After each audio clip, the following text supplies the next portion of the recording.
Hi, my name's Andy. Welcome to Really Random Reads. Today, I'm going to be talking to you about this book, The Wonder by Emma Donoghue. It came out in 2016. I came across it on Katie's channel, Books and Things. Katie was talking about her favourite historical fiction and authors who, in terms of historical fiction, I think have never let her down. I was surprised to find Emma Donoghue on here, because I don't know why, but for some reason in my mind, completely wrong, I just thought Emma Donoghue only wrote one book, and that book was The Room. She's actually a prolific author and has written a lot of books. The Room came out in 2012. In my view, it's a suspense novel. It's a real page-turner. Simple concept of a child who is living in a room, and that room is all they have ever known, and the plot unfolds from there. Very different book to the book I'm talking about today, The Wonder, historical fiction, and makes me think a lot of Emma Donoghue as an author. The fact that she can sort of, you read books sometimes and you kind of get the sense that the author can only kind of write one type of book, and all their books are variations of it. They only have like one type of story. Clearly not the case with Emma Donoghue. So this book, set in 1859, Victorian days. We've got a protagonist who goes from England over to Ireland, and what else should I tell you? She's a nurse, and she trained with Florence Nightingale. Interesting link to the historical setting, right? Because Florence Nightingale keeps coming back into this. So this nurse goes over to Ireland, and her job, or her task that she's tasked with by a committee, and this is all early on, no spoilers here, is to watch a child. And this child appears not to be eating, appears not to have eaten for many weeks, and appears to be perfectly fine. The best way to go into this book, in my view, is knowing as little about it as possible, because it is a real page turner with many surprises. I'm gonna divide this video into two parts. I'm gonna do the part where I don't give you any spoilers, and the bit where I talk about things that will ruin many of the surprises that are carefully sort of woven into this book. I'll make really clear when that comes, but maybe make a decision even now. If you want to go in knowing absolutely nothing, shoot myself in the foot here in terms of this video, but that is the way I would recommend to do it. So if I've piqued your interest, leave it here, go off and read it. I'm not going to get into pure spoiler territory yet, but I am going to talk about a few more things that will mean you're not going into the book completely blind. So, when I heard that setup, I thought this novel is going to do one of three things. It's either going to be a book about an eating disorder, a character with an eating disorder. Second thing, I thought, okay, could be a how done it book. As in, if we're in the real world, you can't not eat for many weeks and just look healthy. So how is this character doing it? Not who done it, how done it. Is it going to be like a mystery novel and unfold like that? Third, and the first and the second could perhaps kind of go together. The third thing I thought it could be, and I really hoped it wasn't, was magical realism. Why did I hope it wasn't? Because I have enjoyed some magical realism books, but largely it's a genre that's not quite my cup of tea. I like more realism type things. And also, I thought if it was magical realism, it was so close to the territory of, at first sight, so close to the territory of eating disorders, I thought that would be a pretty bad taste. So there we go. Those were the three options. I'm not gonna go massively into sort of more of in this stage of the video than that. But I will say I found this a really engaging read. I wasn't disappointed, and I didn't think this book was done in any way in bad taste or anything like that. Other things to share. 5 chapters in this book, which is about 350 pages. And if you like short chapters, don't be put off by that, because there's sort of breaks in them. You can take pauses and come back. Clever though, what Emma Donoghue I think did. If you're sad like me, sort of interested in story structure. So 5 chapters, 5 acts, basically. And each chapter has a name: nurse, watch, fast, vigil, shift. And at the start of each chapter, Emma Donoghue gives a few different definitions of that word, as in the word that the chapter starts with. And you can see how those different definitions relate to the theme of the chapter. Other reason I found this interesting, you might have heard me before, if you have enough time on your hands to have watched other videos that I've done, talk about story structure in terms of, these books, like the Screenwriting book, Save the Cat, or Mcgee's book about story. I find story structure really interesting. The big old downside of some of these books that try to help us understand, I think, story structure is, and to be fair, some of the books encourage this approach, they can be used as a sort of like, right, we're on page 82, this specific thing needs to happen. There needs to be a reversal here. This character needs to turn on this character. All that type of stuff. It can read very, very mechanical. That has been my criticism of authors I like Grady Hendrix. Tremendous gifts when it comes to writing about the American South, the Southern Gothic, taking the everyday and making it, or showing the uncanniness, the weirdness, things where he shows elements of character in terms of his characters that just really spring off the page. But the downside is sometimes I feel like I'm reading that Save the Cat screenwriting book, and I feel I can, on the last couple of books of his I read, sort of predict what will happen before it happens on certain pages. Emma Donoghue, I get the feeling, has looked at the principles of story structure. There's some things that happen in here that I don't think are just happening, I don't want to say naturally, because nor does it feel contrived. But for me, she is a writer who takes all that stuff and writes, like, it adds to her writing, that kind of knowledge, rather than making it feel clunky, mechanical and contrived. For example, at the start of the book, the narrative voice goes out of its way to point out that the protagonist, the nurse, is quite arrogant. When I finish the book, if I'm thinking about some of the principles you see in these things like Saved by the Cat, there should have been a reversal there. I say should have, these things, I think it's really unhelpful to think of them as rules, but in terms of like story principles and stuff, if you're going with this, you would expect to see a reversal.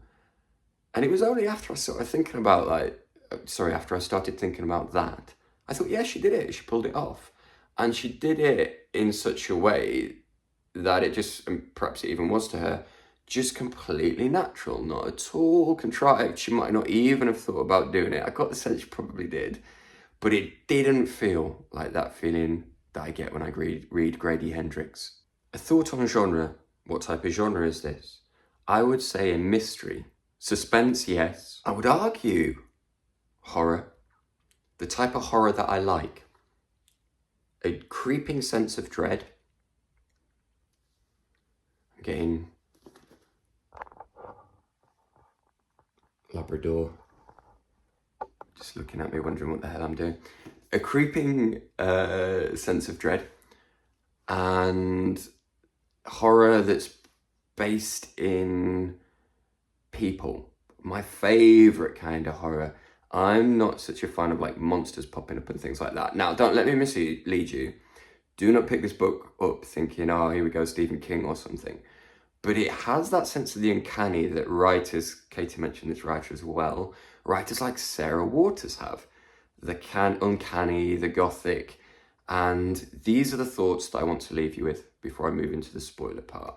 So folks, if you want to exit now, exit, go away, enjoy this book. Maybe come and watch the spoiler bit back later if you're interested. Thank you for watching if so. Now we move into spoiler country. I was so pleased to realise that this wasn't a book about magical realism. And it was a horror book for me in the sense of the things that people do can be horrific.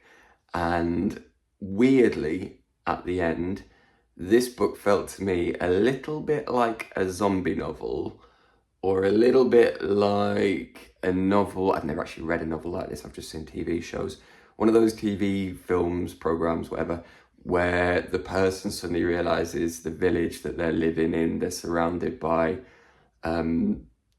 people who aren't really people, they're possessed by aliens or some sort of thing like that. This book is not an attack on religion, and I think it's notable that at the end of the story, two of the characters are or religious or Christians, but it is a certain, for me, the way I read it, it was an attack on some of the worst ways that religion can manifest. So when I was reading about the town, you've got the doctor, you've got the priest, you've got the baron type character, you know, the aristocrat. You've got all the other sort of roles of jobs and such, and people and characters that you expect to find in a town. And I got to each one and I thought, is this going to be the person who kind of like stands up and helps the protagonist? Is this going to be the person that saves things or helps with saving things? And then you would find out in turn, slowly, each character has been indoctrinated. Now, at best, some of those characters were, just watching Pickle doesn't roll off the couch here, were indoctrinated into passivity. So they were troubled by what was going on around them in terms of this little girl, but they didn't actually act. I say at best, I mean, that's how some of the most horrific things in history have happened, isn't it? And then you have kind of the propagators of what is going on and saying, no, this is how it should be, let's celebrate it. And you have a character in the middle who's like, everyone seems as though they're mad. And as a reader, you really relate, or I really related to that. And of course, you have the journalist who all the way through, I was thinking, oh my God, don't pull your heart out to the journalist. Don't tell him all the secrets. Of course, I'm going to get 2/3 in and he's going to, you know, put something in the paper that like screws you over. But it never actually does. Thought that was really interesting, taking some of these tropes and turning them on their head, a bit like a book I read recently where there was a doctor and you think the doctor's going to be the sinister evil one, and actually he turns out all right, you know? Final thing to say, final thing I hope to share was, and a recurring theme here, I think, it did all those story things well in terms of like you sense there's going to be a reversal here, you sense there's going to be a subverting of expectations, a surprise in the plot, but at the same time just could not see it coming. And every time I thought it was going to be the reversal or surprise or plot twist or whatever that I expected, it wasn't that. So I would say there's two sort of big reversals at the end of the story. Didn't see them coming. A surprise piece of information about the family, really didn't see that coming. Completely, and like the best, I think, of all these type of things when they're achieved. Didn't see it coming, but it made perfect sense afterwards. So hard to do, I think, to write a story like that genuinely works. I really like the ending because I saw it, at first I was like, oh, happy ending. Except it's not really, is it? Like, well, it is, but it is a very, very complicated ending in my view. I did not see in the early to mid to even 2/3, I don't think, way through, that there was going to be sort of like a rescue type ending, or at least attempted rescue, you think at first, but is actually pulled off. And there was no other way I could see the child surviving in this situation, the child living, and if they did survive and then they did live at the same time, they would remain in a very unhealthy kind of indoctrinated, abusive environment. But here's the thing, when I stepped back and I thought about it afterwards, so I agree, even now, like, sort of, I would justify the actions of the protagonist in this story, the time that they were living in. There really was no other choice. At the same time, kidnapped a child from their parents, tricked the parents into thinking that the child is dead. The choice that Emma Donoghue made, and it feels natural, but also as though it would have been a much darker ending if this didn't happen, is for the protagonist to basically tell the nun what happened. Like, the nun kind of guesses, or does guess, pretty much. And the protagonist confirms it. Had the main character had that not happened, the nun would be left in the same, with the same belief as the parents, and the parents are judged by the reader and the narrative voice and by the events in the novel. You know, their position is horrific in terms of the things that they've done, the way that they've behaved. And they're kind of punished for it by the outcome of the story, although you could say, well, that punishment is pretty light compared to what the victim went through. But at the same, I mean, you can probably hear the difficulty I'm having kind of expressing what I even think, and that's because I find it so complicated. And that, I think, is a sign of a really good ending. It's not and the three, the new parents left with the child, and they all lived happily ever, and the baddies were punished. It's much more complicated than that. Protagonist has taken away the child from her parents and left the parents believing that the child is dead. And I still don't see any other way. Like, I feel that what the character did was justified, but I also, an hour or so after reading, I wanted to step back and just recognize, particularly because this is told through the first person voice, recognize that was a kind of, this whole situation just really fucked up.